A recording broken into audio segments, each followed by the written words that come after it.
রহমতুল্লাহি ওয়া বারাকাতুহু। ওনাকে সিরিয়ালও পাওয়া যায় না প্রধান বক্তার জন্য। ভালো আছেন সবাই?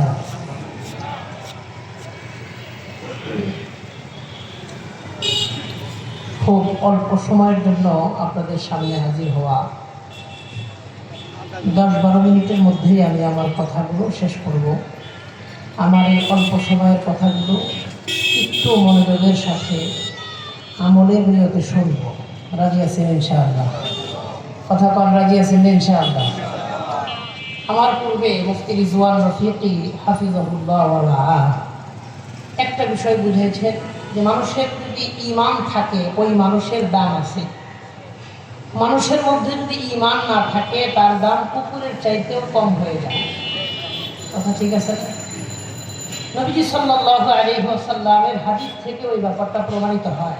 নবীজি বলেন, এক হাদিস আল্লাহর হাবিব বলেন, এমন একটা জামানা আমার উম্মতের কাছে আসবে, আস-সাবিরু ফিহা আলা দীনিহি কাল কারিজি আলাল জামরি। যে জামানায় হাতের মধ্যে আগুন নিয়ে দাঁড়ায় থাকাটা সহজ হবে, কিন্তু সমাজে ঈমান নিয়ে চলাটা তার চেয়ে কঠিন হবে।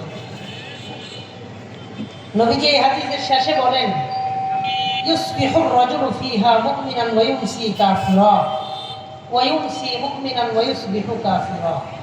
মানুষ সকালে ঈমানদার থাকবে, বিকালে বেঈমান হয়ে যাবে, বিকালে ঈমানদার থাকবে, সকালে আবার বেঈমান হয়ে যাবে।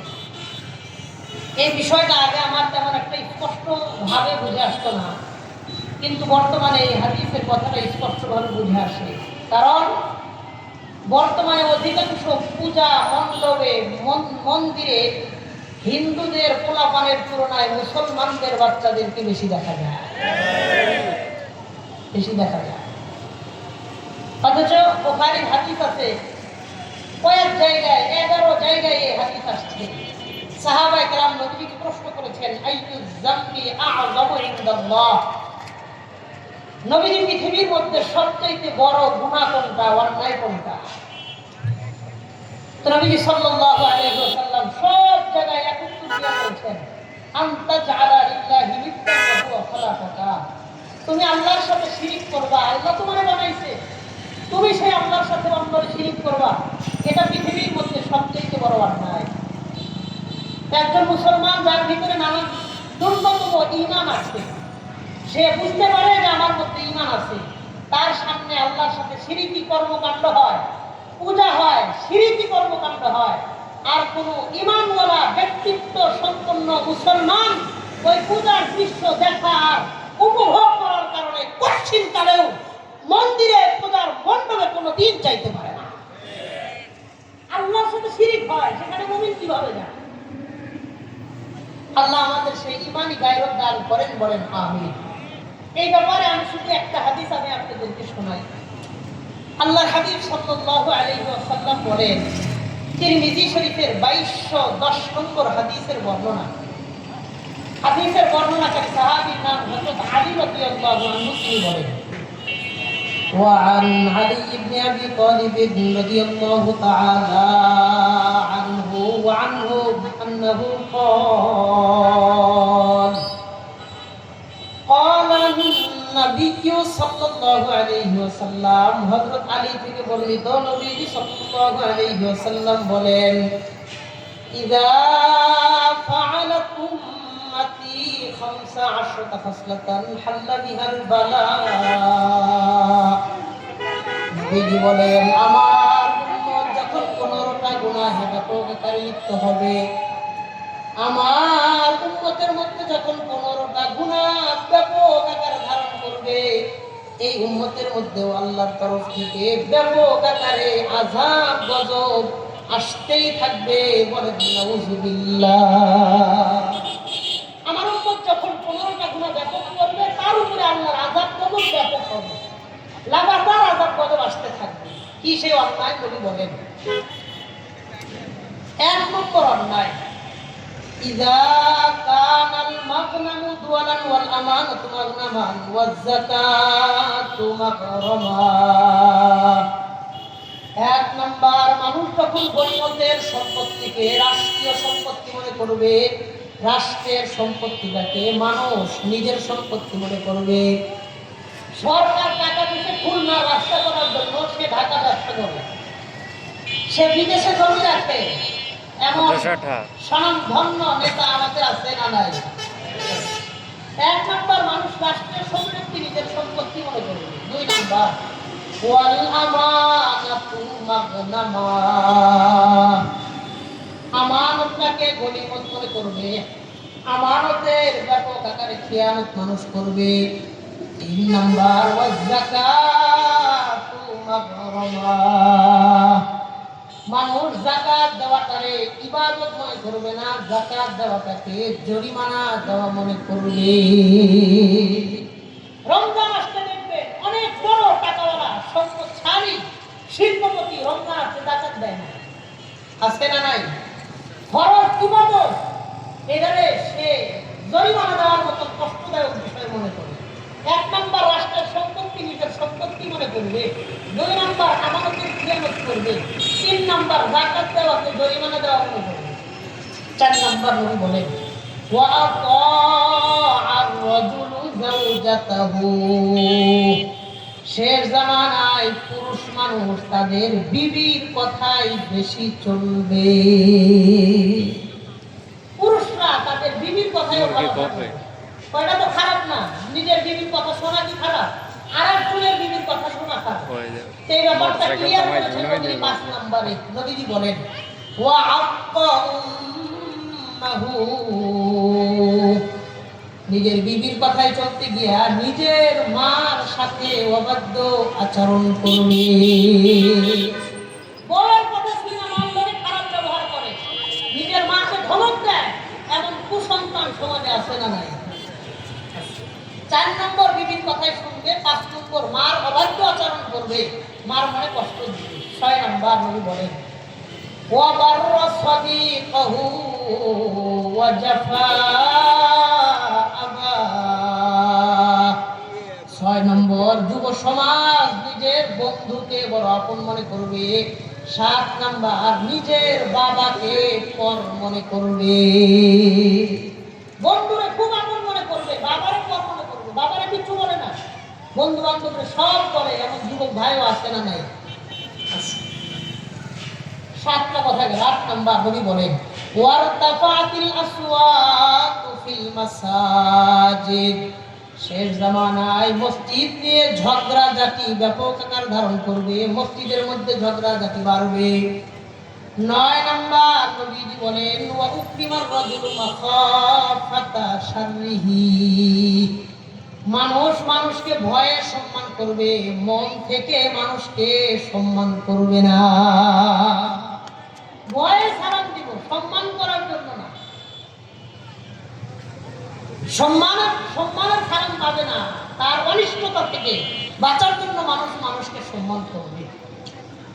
এরপরে নবী সাল্লাল্লাহু আলাইহি ওয়াসাল্লাম বলেন ওয়াত্তুখিযাতিল কায়নাতু ওয়াল মাআজিফ, শেষ জামানায় গান বাদ্য বাজনা ব্যাপক আকার ধারণ করবে, নর্তকীদেরকে সমাজে রাষ্ট্রীয় সম্মান দেওয়া হবে। ওয়া শুরিবাতিল খুমুর, শেষ জামানায় মাদক সমাজের মধ্যে ব্যাপক আকার ধারণ করবে।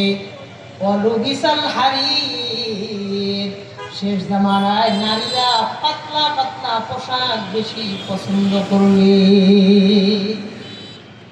পরন্তু আল্লাহর হাবিব এই হাদিসের মধ্যে যে বিষয়গুলো আমাকে বললেন, আমাদেরকে জানাইলেন, বলেন তো প্রত্যেকটা বিষয় বর্তমান সমাজের মধ্যে আছে না নাই? আসতে বলেন না, বলেন আছে না নাই? আল্লাহ আমাদেরকে 15টা বিষয় থেকে নিজের পরিবার সমাজকে পরিপূর্ণ আকারে বিরত থাকার আল্লাহ তৌফিক দান করেন, বলেন আমিন। এই বিষয়গুলো থেকে আমরা বাঁচবো ঈমান হেফাজতের জন্য। তাহলে করণীয় কি? এই ব্যাপারে তিরমিজি শরীফের 2305 নম্বর হাদিস, একটা হাদিসের তর্জমা করে আমার আলোচনা শেষ করবো ইনশাআল্লাহ। হযরত আবু হুরায়রা রাদিয়াল্লাহু আনহুকে একদিন আল্লাহর হাবিব হাত ধরলেন, ধইরা গুইনা 5টা নসিহত করবে। বলেন কয়টা নসিহত? নবীজি বললেন মাইয়াখুযু আন্নী হাউলাইল কালিমাত তুআল্লিমু মান ইয়া'মালু বিহিন্না। তোমাদের মধ্যে কে আছো যে আমার কথাগুলো গ্রহণ করবা, নিজে আমল করবা, অন্যকে দাওয়াত দিবা আমল করার জন্য? সাহাবী আবু হুরায়রা রাদিয়াল্লাহু আনহু দাঁড়াইলেন, দাঁড়ায়া বললেন, আনা ইয়া রাসূলুল্লাহ, নবীজি আমি আপনার কথাগুলো শুনবো, মানবো এবং নিজে আমল করার চেষ্টা করব। আবু হুরায়রা বলেন, ফাআখাযা বিয়াদি ফাআদ্দা খামসা, নবীজি আমার হাত ধরলেন, হাত ধরে আমাকে 5টা নসিহত করলেন।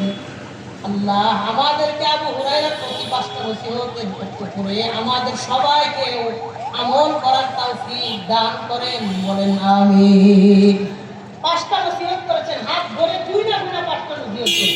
কি নসিহত? 1 নম্বর, ইত্তাকিল মাহারিমা তাকুন আ'বাদান নাস।